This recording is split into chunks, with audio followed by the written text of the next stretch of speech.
Question paper সলিউশ্যনৰ আন এটি বিশেষ ভিডিঅ'লৈ আপোনালোকক স্বাগতম জনাইছোঁ। আজিৰ আমাৰ কুৱেশ্যন পেপাৰ সলিউশ্যন হ'ব ছ'চিয়েল সায়েন্সৰ মৰিগাঁও ডিষ্ট্ৰিক্টৰ ক্লাছ 9ৰ পেপাৰখন। ইয়াত থকা MCQ 45 মাৰ্কছ আমি সলিউশ্যন কৰিম।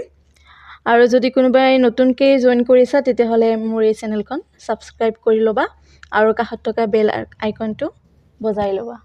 প্ৰথমটো MCQ হৈছে মুদ্ৰাস্ফীতিৰ সময়ত আটাইতকৈ ক্ষতিগ্ৰস্ত হোৱা শ্ৰেণীটো হ'ল স্থিৰ বেতনভোগীসকল, অপশ্যন এ। তাৰপিছত 2 নম্বৰটো হৈছে লায়নেল ৰবিনছৰ অৰ্থনীতিৰ সংজ্ঞাটো আটাইতকৈ গ্ৰহণযোগ্য কাৰণ A, B, C এই তিনিটা হ'ব, সেইকাৰণে উত্তৰ হ'ব অপশ্যন ডি, ওপৰৰ আটাইকেইটা।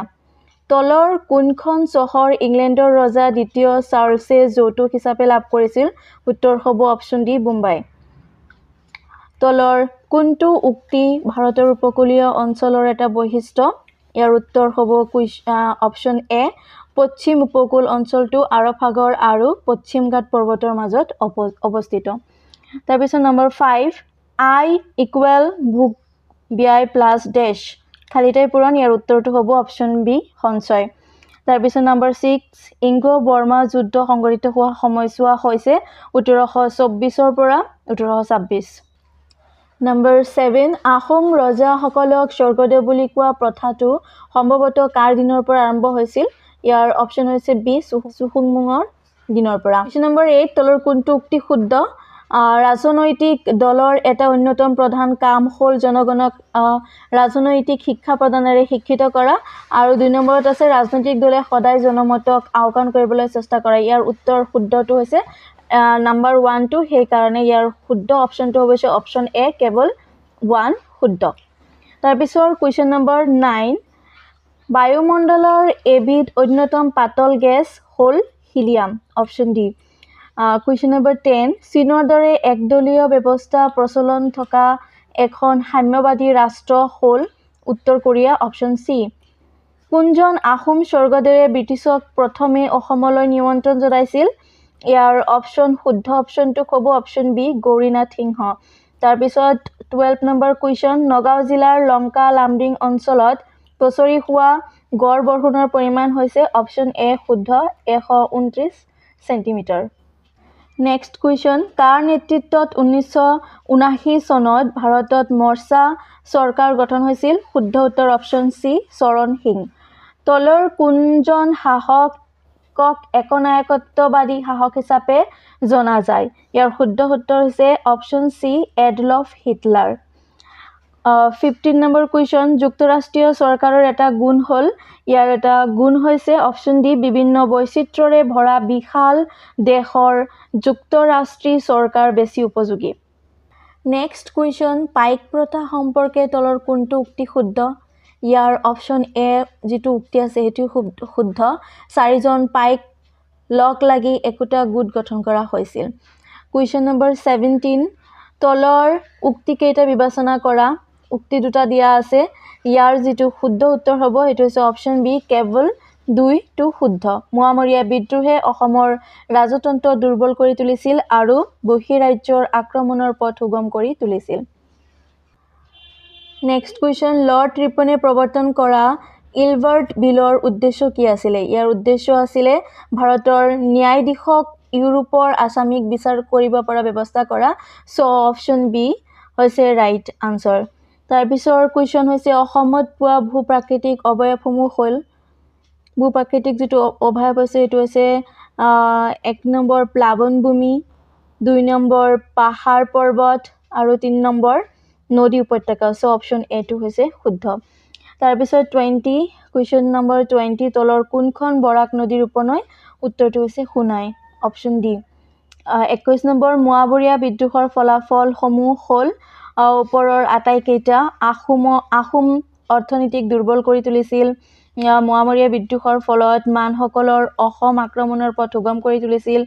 আহোমৰ ৰাজনৈতিক ব্যৱস্থা ধ্বংস হৈছিল। চ' ওপৰৰ আটাইকেইটা হৈছে শুদ্ধ আনচাৰ। চ' অপশ্যন ডি হৈছে ৰাইট অপশ্যন। নেক্সট কুৱেশ্যন, তলৰ কোন 4খন জিলা BTADৰ অন্তৰ্গত? কোকৰাঝাৰ, চিৰাং, বাক্সা আৰু ওদালগুৰি, অৰ্থাৎ অপশ্যন বিটো হৈছে শুদ্ধ আনচাৰ। কুৱেশ্যন নম্বৰ 23, আহোম ৰজাই কলীয়া ভোমোৰাক প্ৰদান কৰা উপাধিটো হ'ল হৈছে option A Pratap Ballav. Next question, তলৰ কোনজন ব্যক্তিয়ে পানীমোৱা বিদ্ৰোহৰ নেতৃত্ব লৈছিল? Option C Panimua. প্ৰত্যেকজন মানুহে দিব লগা হোৱা জনমৰি কৰক দৰঙত কোৱা হৈছিল জুহাল কৰ। Option A. তলৰ কোনখন ৰাষ্ট্ৰ ভাৰতবৰ্ষৰ সীমাৱৰ্তী নহয়? Option C Afghanistan. চিৰসেউজীয়া উদ্ভিদ দেখিবলৈ পোৱা যায় সেইবোৰ অঞ্চলত য'ত? অপশ্যন এ বাৰ্ষিক বৰষুণৰ পৰিমাণ 200 চেণ্টিমিটাৰতকৈ বেছি আৰু বাৰ্ষিক গড় উত্তাপ 25 ডিগ্ৰী চেলচিয়াছৰ পৰা 27 degree Celsius. So' option A হৈছে শুদ্ধ answer. Asiatic society of Bengal নামৰ আলোচনীত অসম সম্বন্ধে প্ৰবন্ধ লিখা ইংৰাজ বিষয়াজন হৈছে মেজৰ জেনকিন্স। কোনখন আইনে ইংলেণ্ডৰ চৰকাৰক পোনপটীয়াকৈ ভাৰত শাসন কৰাৰ ক্ষমতা দিছিল? এইটো হৈছে অপশ্যন এ ভাৰত চৰকাৰ আইন 1858। চ' অপশ্যন এ হৈছে right answer. 30 number question, British শাসন কালত খাগৰিজান জিলাৰ সদৰ ঠাই আছিলে? Option B Nagaon. 31 number question, 1830 চনৰ আগষ্ট মাহত শিৱসাগৰ পুখুৰীৰ পাৰত ফাঁচি দিয়া অসমীয়া দুজন আছিলে? পিয়লি ফুকন আৰু জীউৰাম দুলীয়া বৰুৱা। চ' অপশ্যন বি হৈছে ৰাইট আনচাৰ। বায়ু প্ৰবাহৰ মূল কাৰণটো হ'ল? অপশ্যন বি চাপৰ তাৰতম্য। গ্ৰীষ্মকালত দিনৰ ভাগত উষ্ণতা বৃদ্ধিৰ ফলত থৰ মৰুভূমিত সৃষ্টি হোৱা বায়ুপ্ৰবাহ যেতিয়া উত্তৰ ভাৰতৰ গংগা সমভূমি অঞ্চলত প্ৰৱেশ কৰে তেতিয়া ইয়াক ডেছ বোলে? অপশ্যন বি লু বুলি কোৱা হয়। মায়ামৰা হৈছে এখন ডেছ সত্ৰৰ নাম, খালী ঠাই পূৰণ কৰা। ইয়াৰ উত্তৰটো হৈছে অপশ্যন এ বৈষ্ণৱ। নেক্সট কুৱেশ্যন, উত্তৰৰ হিমালয় পাৰ্বত্য অঞ্চলৰ বৈশিষ্ট্যৰ ক্ষেত্ৰত তলৰ কোনটো উক্তি শুদ্ধ? চ' উক্তিখিনি দিয়া হৈছে অপশ্যন এ হিমালয় পৃথিৱীৰ উচ্চতম পৰ্বতমালা। অপশ্যন বি এই পৰ্বতমালা ভাৰত, নেপাল, ভূটান আৰু চীনলৈ বিস্তৃত। অপশ্যন চি ইয়াৰ উচ্চতা সাগৰ পৃষ্ঠৰ পৰা 8000 মিটাৰৰো অধিক। চ' তিনিওটা শুদ্ধ। চ' ইয়াৰ শুদ্ধ আনচাৰটো হৈছে অপশ্যন ডি ওপৰৰ আটাইকেইটা। নেক্সট কুৱেশ্যন, লৰ্ড লিটনে প্ৰৱৰ্তন কৰা কুখ্যাত প্ৰেছ আইন 1878ৰ এটা লক্ষ্য হ'ল?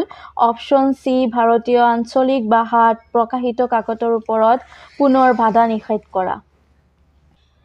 তলৰ শুদ্ধ উত্তৰটো বাছি উলিওৱা। ইয়াৰ যিটো শুদ্ধ আনচাৰ হৈছে অপশ্যন ডি 1, 3 আৰু 4 এইটো শুদ্ধ। তাৰপিছৰ তলৰ কোনটো দক্ষিণ ভাৰতৰ নদীৰ বৈশিষ্ট্য? ইয়াৰ শুদ্ধ উত্তৰটো হৈছে অপশ্যন ডি দক্ষিণ ভাৰতৰ নদীবোৰ তুলনামূলকভাৱে চুটি। কোনো এটা বস্তুৰ অভাৱ পূৰণ কৰিব পৰা ক্ষমতাক ডেছ বুলি কোৱা হয়? অপশ্যন চি উপযোগিতা বুলি কোৱা হয়। কোনো এটা বস্তুৰ অভাৱ পূৰণ কৰিব পৰা ক্ষমতাক ডেছ বুলি কোৱা হয়? ইয়াৰ শুদ্ধ উত্তৰ হৈছে অপশ্যন চি উপযোগিতা বুলি কোৱা হয়।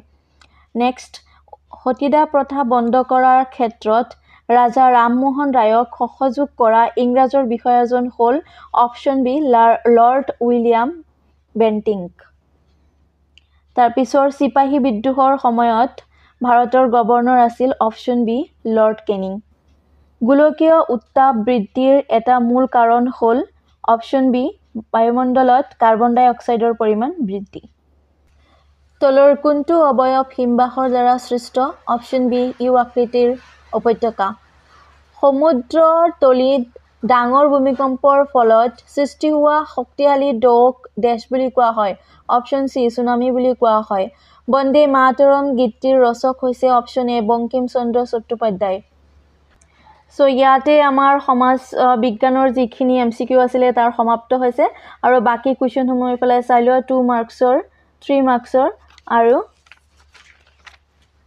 এইফালে আছে 4 মাৰ্কছৰ 2টা 6 মাৰ্কৰ এটা আৰু প্ৰকল্প আহিছে 10 মাৰ্কছৰ। চ' আজিৰ ভিডিঅ' ইমানতে সামৰণি মাৰিছোঁ। আগলৈ লগ পাম। ধন্যবাদ।